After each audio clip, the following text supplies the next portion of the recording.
자, 지금부터 저희 턱돌이 채널을 소개를 간략하게 할 건데, 이제 제가 턱원이고, 그리고 턱투입니다. 그래서 저희 턱둘이라는 채널명을 만들었고요. 정말 간단하죠? 네. 그리고 이제 저희가 이제 턱투랑 턱원이가 한 10년 정도의 이 연을 가지고 있습니다. 그래서 더 됐죠? 더 됐죠? 왜 우리가 그때 이제 10년 전에 왜 돈이 없어서 힘들었을까부터 해가지고 다양한 얘기들을 좀 할 겁니다. 그래서 좀 도움이 되는 부분이 있으면 들어주시면 좋을 것 같고요. 자, 그러면 저희 본인 소개부터 한번 할 건데 우리 턱투 소개 한번 부탁드릴게요. 간단히 하겠습니다. 사업하고 있습니다. 사업이요? 네. 그럼 혹시 뭐 연매출 어느 정도 되세요? 16년 시작했는데 네. 19년도부터는 네. 매년 100만 불 이상은 수출하고 있죠. 저는 무역업을 하니까 외화벌이 하고 있어요. 외화벌이? 네, 달러 벌고 있습니다. 매년 100만 불 이상은 수출하고 있고 네. 20년도 제입니다. 20년도. 20년도는 힘들었어요. 코로나 때문에 제가 무역업이어서 그때 빼고는 현재도 100만 불 이상은 수출하고 있고 100만 불. 네, 그 전에 또 2개 사업했었죠. 그쵸. 잠깐 접었죠. 그래서 턱투는 이제 사업을 하고 계시고 저는 프리랜서입니다. 그래서 턱원이는? 이것저것 뭐 일을 하고 있고 저는 뭐 이제 연매출은 없고 제가 이번에 5월 기준으로 했을 때 2022년도에 그 한 7천만 원 정도 제가 수입이 있었더라고요. 많이 벌었네. 저는 근데 진짜 감사합니다. 이것도 제 삶에서 근데 분발해야지. 이것도 힘든데 무슨 분발합니까? 분발해서 더 벌어야지. 더 벌어야죠. 네. 근데 이제 저희가 이제 왜 이런 식으로 말씀을 드리냐면 그냥 저희 얘기 할 거예요. 그러니까 우리가 왜 10년 전에는 뭐 돈이 없었고 그 시간부터 해서 어떻게 생각했고 어떤 식으로 우리의 발판을 만들어 가지고 지금의 자리에 있는지 저희들이 이제 이런 얘기를 해볼 겁니다. 자, 그래서 오늘의 주제는 바로 왜 그때 당시에 우리가 돈이 없었을까? 진짜 없어. 진짜 없어, 진짜. 그러니까 우리가 이제 턱투랑 턱원인 저희가 10년 전쯤에면 싱가포르였잖아요. 더 됐죠. 더 됐나요? 한 12, 13년 정도에 싱가포르에서 근무하고 있었죠. 그때 얼마 보셨죠? 한국 돈으로 하면 네. 한 200만 원 조금 넘었을 것 같아요. 고정 수입이. 고정 수입. 그러니까 월급이. 월급이. 근데 그 외에 보너스도 있긴 했지만 네. 그건 이제 보너스를 주기적으로 주진 않으니까. 그때 삶은 어떠셨습니까? 그 외국인 노동자. 이거 진짜 공감하는 게. 이게 왜냐면 와. 그 아는 분들은 네. 내가 싱가포르에서 일했다고 하면 되게 부러워요. 3년 반, 4년 네. 일했죠. 네. 근데 삶은 좋아 보여. 네. 근데 현지에서는 외국인 노동자. 그래서 지금 외국에서 우리나라로 오신 네. 일하러 오신 분한테 잘해줘야 됩니다. 맞아요. 저도 이제 그때 당시에 뭐 싱가포르에 있었을 때 뭐 다 떼고 받으면 한 200만 원 정도였고. 그러니까 비슷했죠. 그쵸? 200만 원에 월세가 또 싱가포르에 엄청 비쌌잖아요. 그래서 저도 이제 그때 월세 한 60만 원. 그리고 뭐 생활비 좀 쓰면 뭐 돈이 그냥 모이질 않았어요. 모을 수가 없죠. 모을 수가 없었어요. 싱가포르 또 물가가 엄청 비싸고. 맞아요. 그러면 이제 그때 당시가 10년 전.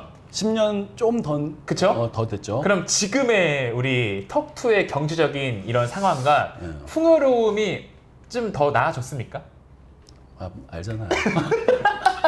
우선 아니까. 근데 네. 많이 좋아졌고 네. 우선 행복해요. 어, 부족하지 않아. 뭐 어떤 좀 면이 좀 행복하세요? 우선 네. 뭐 지금 현재 상황에서는 제 뭐 일의 특성상 시간적인 자유도 많고 그다음에 뭐 돈도 좀 있고 근데 뭘 사고 싶으면 사면 되고 여기 가고 싶으면 가면 되고 알잖아요. 4, 5, 6 계속 놀러 갔다 오면 그 정도로 이제 많이 달라지셨고 저 같은 경우에는 진짜 저는 뭐 10년 전은 비교할 것도 아니고 뭐 2년 전만 비교해도 제가 턱원이는 저는 직장 생활에 5년 정도 했었어요. 이제 한국에서도 당연히 그때 제가 이제 뭐 한 실수령액이 200 초반 정도였는데 그때는 치킨 한 마리 시키는 것도 엄청 고민했어요, 진짜. 금액 따져보고 이제 거리 본 다음에 주문해놓고 배달비 아까워서 가서 제가 가지고 왔거든요. 근데 이제 요즘은 그냥 시킵니다. 치킨 정도는 치킨 정도는 브랜드 따지지 않고 먹는데 이게 저한테는 와 진짜 엄청나게 큰 행복이거든요. 근데 중요한 거예요. 특히 치킨이나 피자는 네. 가격과 배달비를 보지 않고 시킨다. 네. 중요합니다.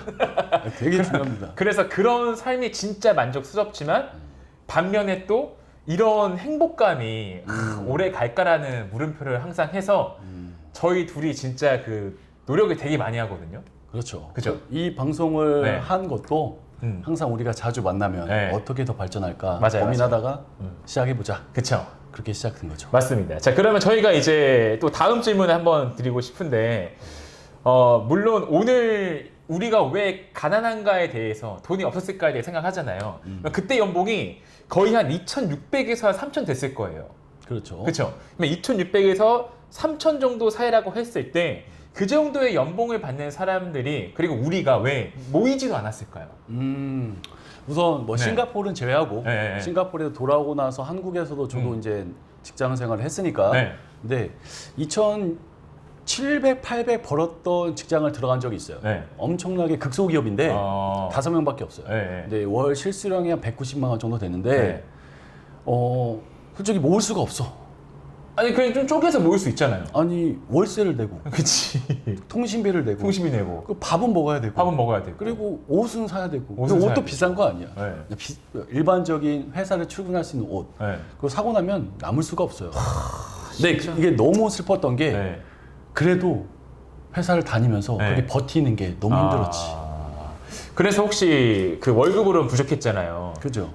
그래서 따르게 좀 부수입을 만드신 뭐 경로나 뭐 그런 게 있으세요? 알바를 했습니다. 알바요? 주말에 호프집에서 알바 뭐? 그 맥주 서빙하고 네. 호프집에서. 그래서 어. 이제 주말 알바하고 네. 그거 가지고 수입을 좀 늘리려고 했죠. 근데 그거 가지고 저축하려고 했는데 네. 안 되더라고요, 또 저축이. 근데 그거 부수입하시면 회사에서 걸리잖아요. 그죠? 근데 동종업계가 아니고 네. 시간이 겹치지 않으면 알바는 문제가 없는 걸로 알고 있었어요. 어. 근데 지금도 그럴 거예요. 근데 확인을 해봐야 되는데 네. 문제는 안 되는 걸로 알고 있어. 어. 했죠, 그렇게. 근데 이제 그때 당시에 부수입을 그 정도 벌어서 그것조차도 썼죠. 썼어요. 네. 그래서 확고했거든. 나의 20대는 어떻게 보내야겠다. 어떻게 보내야겠다. 20대는 저축을 생각을 안 했습니다. 와, 저축을 생각 안 하셨고. 아예. 근데 저는 저축했잖아요. 저축했는데 근데 남은 거 없잖아. 남은 거 없어요. 그러니까 그죠.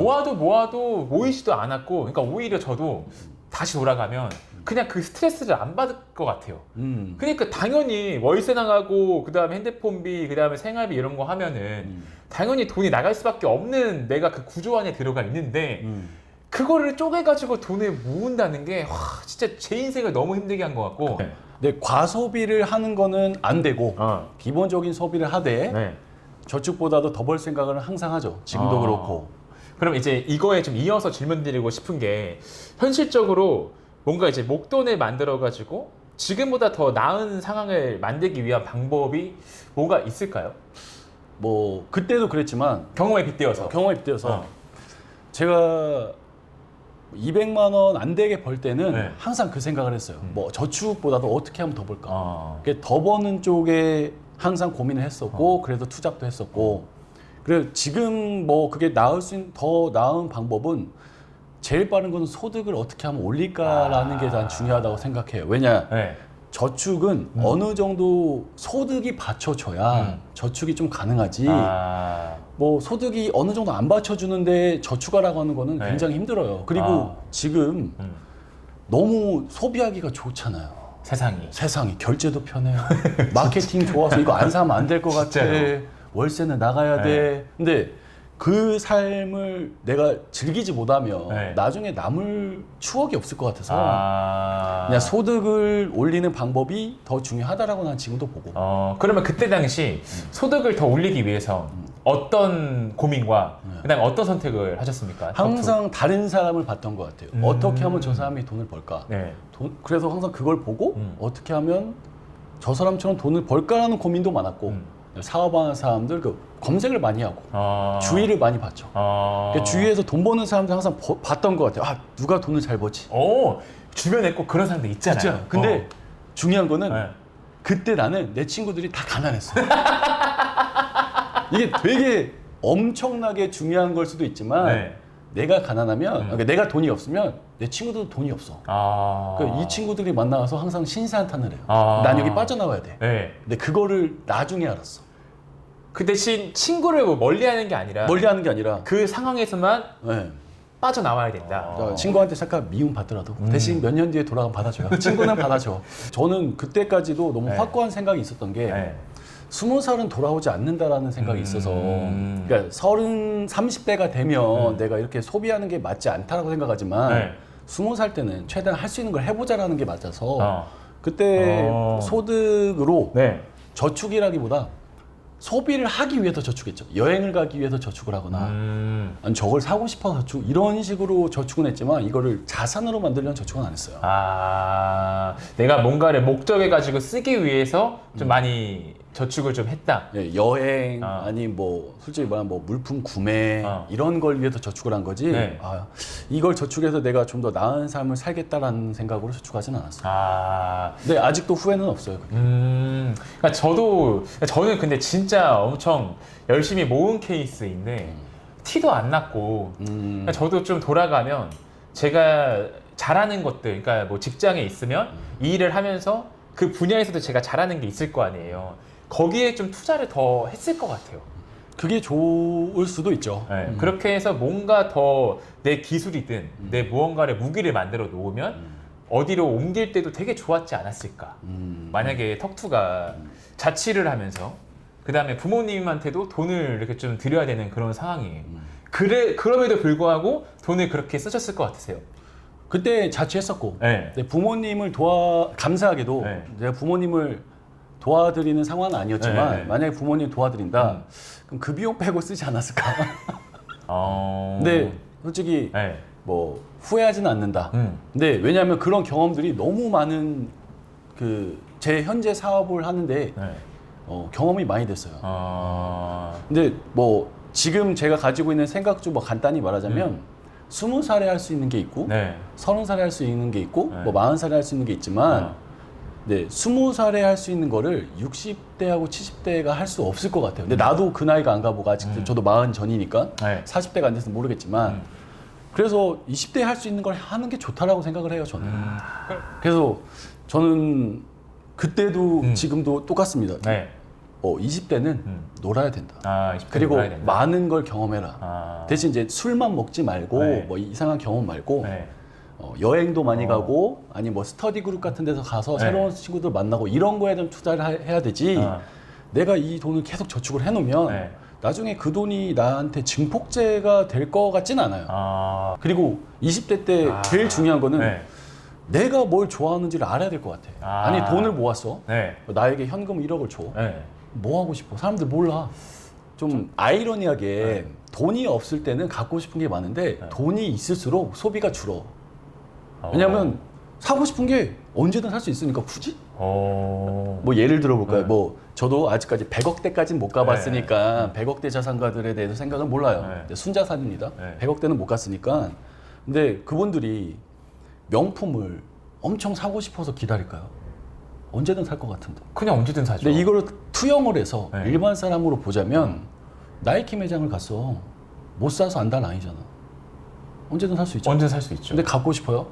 아니야, 안 갖고 싶어. 어. 왜냐, 내일도 살 수 있고, 내일 그래서 돈이 많을수록 은근히 소비가 줄어요. 그래서 저는 지금 예전에는 갖고 싶은 것도 많았지만 지금은 그렇게 없는 것 같아요. 옷도 그냥 쿠팡에서 사고. 그래요. 중요하지 않아. 제가 턱투 봐도 과소비는 진짜 안 하는 것 같아, 진짜로. 예전에 많았죠. 예전에 예전에는 보여주기식이 너무 많은 거야. 보여주기식. 왜냐면 그래도 그때 회사 다녔을 때 네. 얘 좋은 회사 다니네? 네. 보여줘야지. 네. 근데 막상 지금은 내가 보여주지 않아도 이미 주위 사람들은 제가 잘 살고 있는 거 아니까 내가 뭐를 들고 다니든 뭐를 입든 신경 쓰지 않아요. 맞아. 사람이 경험을 투영해서 얘기하는 거기 때문에 네. 뭐 우리 얘기가 틀릴 수도 있어요. 맞아요. 근데 저도 돌아가면 저축 안 해요. 대신 확실한 건 있어요. 30대가 되면 바뀌어야 돼요. 이게 기준점을 딱 잡고 이때까지는 내가 경험을 위해서 투자하겠다. 네. 내가 모든 걸 해보겠다라고 하고 30대가 딱 되면 네. 이제부터 내 삶의 플래닝에 대해서 저축과 자산 투자, 돈을 어떻게 벌까? 이거에 대한 고민을 진짜 심사숙고해야 돼요. 왜냐하면 30이 넘어가서 중후반이 되면 네. 친구들도 예전에 만난 친구들도 좀 멀어지게 되는 경우들이 있어. 이게 그 사람과 나의 사이가 소원해서가 아니라 네. 뭐 경제적으로 약간 다르면 안 만나시더라고요. 30대에 할 수 있는 걸 최대한 하려고 그래요. 왜냐하면 지금 저는 20대 때 뭘 했던 거를 안 했으면 지금도 하고 싶을 거야. 내가 지금 안 하게 되면 그 미련이 계속 갈 것 같아. 근데 그런 또 자신감 하나가 있어요. 돈은 어떻게든 벌어요. 투잡을 뛰든 알바를 하든 그치. 돈은 어떻게든 벌지만 내가 지금 할 수 있는 거는 해야지. 아. 근데 그런 거는 제 생각이고. 근데 이게 위험한 발언일 수는 있지만. 그쵸. 네, 엄청 안 좋은 발언일 수도 있지만 저는 그렇게 생각합니다. 그래서 이제 명품을 좋아하는 사람들이 돈이 없다고 하는 건 모르겠지만 돈이 없다고 느끼는 사람들의 대부분은 과소비를 하잖아요. 소득이 안 받쳐주는 거야. 근데 그래서 소득을 늘리는 방안을 가는 게 좋지 않을까. 소득을 늘리는 방안. 근데 이게 꼭 투잡 얻어도 되고 다른 방안 많아요. 근데 저는 처음부터 하고 싶은 수천은 투잡입니다. 투잡. 그래야 생산성이 올라가. 사람이 움직여야 내가 여기서도 열심히 맞아요. 일하고 여기서도 열심히 일해야 좀 더 긍정적인 에너지가 나오지. 맞아. 그러니까 누가 나에게 저축을 해라라고 하면 전 못합니다. 내가 극단적으로 저축하라고 하면 못해요. 차라리 소득을 올리려고 노력하는 스타일이라서. 싱가포르에서 너무 월급이 적은 거예요. 근데 되게 적었지. 월급을 벌 수 있는 방법이 또 없어. 왜냐면 우리는 그때 그 나라의 법에 따라서 이중 취업이 안 됐으니까. 싱가포르에 오는 친구들의 돈을 교환해 줬습니다. 당연히 프론트에 계셨으니까 그거 할 말고 수 있는 거잖아. 개인적으로? 그러니까 나는 이미 싱가포르 달러가 월급이 들어와. 근데 싱가포르에서 그 카페가 있어요. 여행을 가고 싶은데 환전해 달라는. 그럼 그분들을 모아서 시티홀 스테이션 있습니다. 거기에 만나서 돈을 바꿔줘요. 근데 이거는 외환거래법에 걸린다는 거는 지금은 알아요. 왜냐면 지금 난 무역을 하고 있고 그 다음에 수출을 하기 때문에 외환이나 수출에 대해서 잘 아는데 그때는 뭘 알아요 제가. 당연하니까 한국 통장에서 돈 주세요. 제가 만나서 싱가포르 달러 드릴게요. 뭐 거기에서 하루에 한 건당 2만 원 정도가 남아요. 와 괜찮은데요? 5명 하면 10만 원. 10만 원. 그렇게 20일만 하면 되죠. 그렇게도 했었고. 와. 근데 나중에 그만둔 이유가 요청이 너무 많아. 돈이 부족해. 수요가 많은데. 수요가 많은데 근데 갖고 있는 잔고가 없어. 그래서 그렇게 하다가 나중에 이제 좀 소득을 벌고. 저는 그런 식으로 따지면 이게 별거 아니긴 한데 저는 이제 룸 서비스에 있었으니까 팁 같은 거 받으러 가잖아요. 그러면 이제 쉐어를 안 해요. 이게 그러니까 별거 아니긴 한데 원래 이렇게 쉐어 해가지고 n분의 1 하잖아요. 근데 이제 저는 2달러짜리를 여기 한 이만큼 뭉탱이로 가지고 있어요. 그래서 손님한테 50달러 받으면 내가 킵하고 2달러 내고 이런 식으로. 네. 그때는 참 뭐 이런 단어를 쓸지 써도 될지 모르겠지만 추잡했어요. 추잡했지. 나도 그랬고 왜 나도 그때 팁으로 2달러, 5달러 주면 솔직히 지금 한 5천 원 되잖아. 그게 그렇게 좋았어. 근데 지금 생각하면 너 추잡했다. 있겠지만 현실적으로 내가 지금 돈이 없다고 느낀다면 뭐부터 좀 바꿔 나가거나 뭐부터 좀 해면 좋을까요? 돈이 없다고 생각을 하면 지금 현재에서 투잡 뛰는 것도 맞고 내가 어떻게 노력해서 이직할 수 있을까도 고민해봐야 된다고 생각해요. 제가 그 회사로 옮길 수 있었던 이유는 그 5명밖에 없는 기업에서 뭐 감사하게도 월급도 받으면서 그 중간중간에 이직 준비해서 근데 그렇게 되면 제일 좋은 게 하나가 있어요. 떨어져도 괜찮아. 그치. 어차피 난 월급이 나와. 그리고 난 여기에 최선을 다하지 않아도 돼. 근데 되게 미안하죠 회사한테. 근데 회사도 날 이용하려고 한 거고. 그쵸. 서로 이제 이용하는 거죠. 맞아요. 자, 그러면 저희가 이렇게 한번 얘기를 해봤는데 오늘 이 턱두리 채널의 첫 번째 찍는 날이어서 부족한 게 많습니다. 부족한 게 많습니다. 근데 항상 저희의 그 주제는 그냥 우리 둘이 살았던 인생을 얘기하면서 여기 안에서 필요한 것들을 좀 던지는 느낌이어서 되게 그냥 재밌게 그냥 봐주시거나 그냥 편하게 들어주시면 좋을 것 같아요. 저도 그렇게 들어줬으면 좋겠고 네, 중요한 거는 남의 경험이 아닌 우리의 경험을 솔직하게 얘기하겠습니다. 맞습니다. 그래서 저희가 답을 드릴 수는 없어요. 근데 답을 드리려고 거짓말을 할 수 있지만 그렇게까지 하긴 싫고. 맞습니다. 자, 그래서 저희 오늘 여기까지 한번 준비를 해봤고 다음에는 또 다른 주제를 가지고 다음 주제는 뭔지 모르겠네요. 오늘 여기서 인사드리겠습니다. 저는 지금까지 턱원이었고요. 저는 턱투였습니다. 감사합니다. 감사합니다. 턱을 비빌까요? 마지막은 이렇게?